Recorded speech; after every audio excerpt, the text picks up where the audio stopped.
नमस्कार दोस्तों, एक बार फिर से स्वागत है आपका मेरे YouTube चैनल पर। दोस्तों, आज की इस वीडियो में हम बात करेंगे एक्सेल शॉर्टकट की के बारे में। हमारा पिछला वीडियो भी इसी बारे में था, उसी सीरीज को हम कंटिन्यू करेंगे। तो बिना देरी किए शुरू करेंगे हमारे आज के इस वीडियो को। हमने पिछली बार क्रिएट टेबल तक कंट्रोल प्लस टी तक कवर कर लिया था। उसके बाद हम बढ़ेंगे अगली शॉर्टकट की के लिए। तो हमारा जो अगला शॉर्टकट की है शिफ्ट प्लस स्पेस। यदि मैं शिफ्ट के साथ स्पेस प्रेस करता हूं तो मेरी सारी जो रो है, मतलब पूरी जो रो है, ए से लेके यहाँ तक एक साथ सिलेक्ट हो जाएगी। ये देखिए, शिफ्ट प्लस स्पेस से। तो शिफ्ट प्लस जो स्पेस है वो रो सिलेक्शन के लिए है। इसके अलावा कंट्रोल प्लस यदि स्पेस आप सिलेक्ट करें, प्रेस करें तो उससे कॉलम सिलेक्ट हो जाएगा। ठीक है, शिफ्ट प्लस स्पेस से रो सिलेक्ट होगी पूरी, और कंट्रोल प्लस स्पेस से पूरा कॉलम सिलेक्ट हो जाएगा। ठीक है, इसके अलावा आगे बढ़ें तो पाइवट के लिए शॉर्टकट की है। पाइवट के लिए हम पहले डेटा पर चलते हैं। सबसे पहले बताना चाहेंगे, पाइवट आपको लगाना हो तो सबसे पहले आपको डेटा सेलेक्ट करना पड़ेगा, उसी के ऊपर पाइवट अप्लाई होता है। कंट्रोल ए से मैंने ये डेटा सेलेक्ट कर लिया, और इसका जो शॉर्टकट की है पाइवट का, अल्ट डी पी एफ है।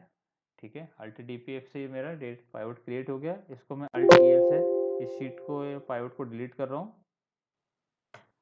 और एक और शॉर्टकट की बता देता हूँ आपको, alt D P P pivot के लिए। तो ये मैंने दो शॉर्टकट की बताई आपको, alt D P P and alt D F F pivot के लिए।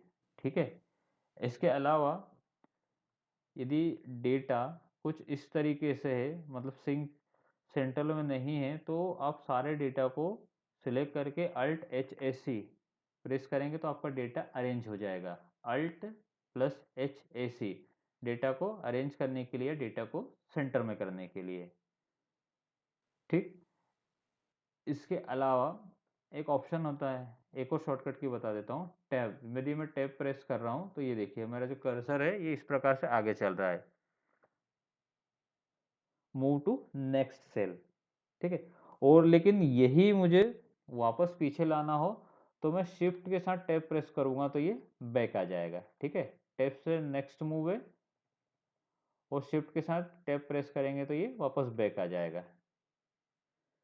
इसके अलावा हमारा अगला जो शॉर्टकट की है वो है alt H D C, hide selected column. ठीक, अब मान लीजिए मुझे ये डेटा हाइड करना है, तो ये कॉलम हम सिलेक्ट कर लेते हैं पहले, और उसके बाद alt H D C press करते हैं तो कॉलम मेरा हाइड हो गया है। ठीक है, अल्ट एच डी सी। ये तो हो गया कॉलम को अनहाइड किया हमने शॉर्टकट की से। लेकिन यदि रो को करना हो, ठीक है, रो को यदि करना हो तो इसके लिए आपको कंट्रोल प्लस 9 प्रेस करना होगा। तो ये देखिए,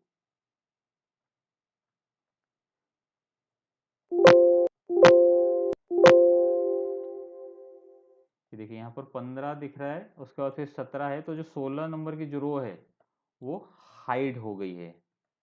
ठीक है, इसका जो शॉर्टकट की बताया मैंने आपको, रो को हाइड करने के लिए कंट्रोल प्लस 9 बताया है। ठीक है, इसके अलावा एक और शॉर्टकट की है, shift plus control plus 9 unhide selected row. मतलब जो 16 नंबर की अभी जो रो हाइड हुई थी, उसको यदि आपको अनहाइड करना है, ये तो मैंने मैनुअली कर लिया, उसको यदि अनहाइड करना हो तो शिफ्ट प्लस कंट्रोल प्लस 9 से आप इसको कर सकते हैं। इसके अलावा एक और शॉर्टकट की, आगे यदि बढ़े इसमें तो अल्टर टैब होता है। अल्टर टैब में वर्क बुक और अदर एप्लीकेशन सारी इसमें एक साथ दिखाई देती है। ये देखिए इस कुछ इस तरीके से। ठीक है, इसके अलावा आगे बढ़ें तो हमारा जो अगला जो शॉर्टकट की है वो है कंट्रोल डी। अब कंट्रोल डी क्या होता है दोस्तों? कंट्रोल डी से हम फिल कर सकते हैं जो डाउन के रो हैं उसमें। अब मान लीजिए ये यहाँ तक हैं, ये 1.5 यहाँ पर लिखा हुआ है और मुझे यहाँ तक इसको पेस्ट करना है, तो मैं कंट्रोल डी प्रेस कर दूंगा तो ये डेटा मेरा यहाँ तक आ जाएगा। सेम आप फार्मूले में भी कर सकते हैं। यदि यहाँ पर कोई फार्मूला लगा रखा है और उसको नीचे तक ड्रैग करना है तो कंट्रोल डी प्रेस करेंगे तो एज इट इज यहाँ पर नीचे डाउन की साइड पेस्ट हो जाएगा।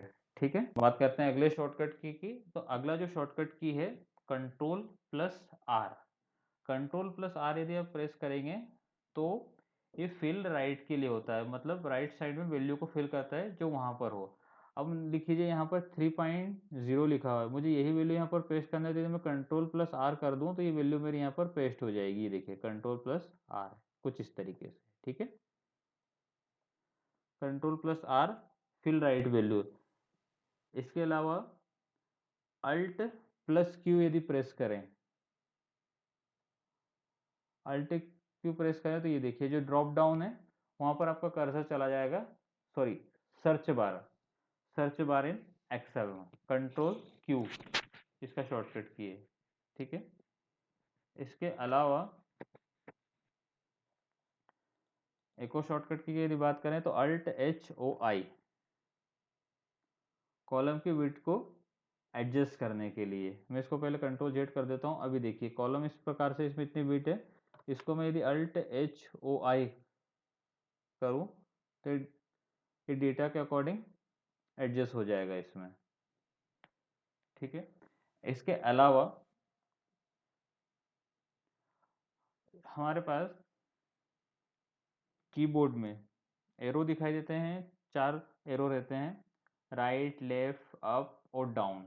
ठीक है, इनको यदि शिफ्ट कंट्रोल राइट एरो यदि प्रेस करें, लेफ्ट एरो प्रेस करें और डाउन एरो यदि प्रेस करें, यदि राइट एरो प्रेस कर रहे हैं तो सेल राइट की तरफ जाएगी, यदि लेफ्ट कर रहे हैं तो लेफ्ट की तरफ, और यदि ऊपर का एरो प्रेस कर रहे हैं अप एरो तो ऊपर होगा, और यदि डाउन एरो प्रेस कर रहे हैं तो डाउन होगा। तो इसके एक प्रैक्टिकल देख लेते हैं। सबसे पहले मैं सेलेक्ट कर लेता हूँ इसको। सबसे पहले ये देखिए मैंने शिफ्ट कंट्रोल प्रेस किया, मैंने ये राइट एरो प्रेस किया, प्रेस किया है तो ये राइट में आ गया, और यहाँ से शिफ्ट कंट्रोल से ये लेफ्ट एरो प्रेस किया तो यहाँ पर है। इसके बाद शिफ्ट कंट्रोल एरो अप से ऊपर और शिफ्ट कंट्रोल एरो डाउन से ये नीचे की तरफ इसका कर्सर चला जाएगा। ठीक है, इसके बाद कंट्रोल प्लस कॉलन यदि प्रेस किया जाए तो जो करंट डेट है वो आ जाएगी। ठीक है, और इसके अलावा शिफ्ट प्लस कंट्रोल और कॉलन प्रेस किया जाए तो इसमें करंट टाइम आ जाएगा। तो दोस्तों ये था वीडियो एक्सेल शॉर्टकट कीज के बारे में। आशा करता हूँ वीडियो आपको पसंद आया होगा, कमेंट्स करके ज़रूर बताइएगा, और ऐसे ही इंफॉर्मेटिव वीडियोस के लिए MB एक्सेल को ज़रूर सब्सक्राइब कीजिएगा और बेल आइकन को भी ज़रूर प्रेस कीजिएगा। इससे आगे आने वाले इंफॉर्मेटिव वीडियोस की डिटेल आपको लगातार मिलती रहे। तो दोस्तों फिर मिलते हैं अगले वीडियो में, तब तक के लिए धन्यवाद दोस्तों।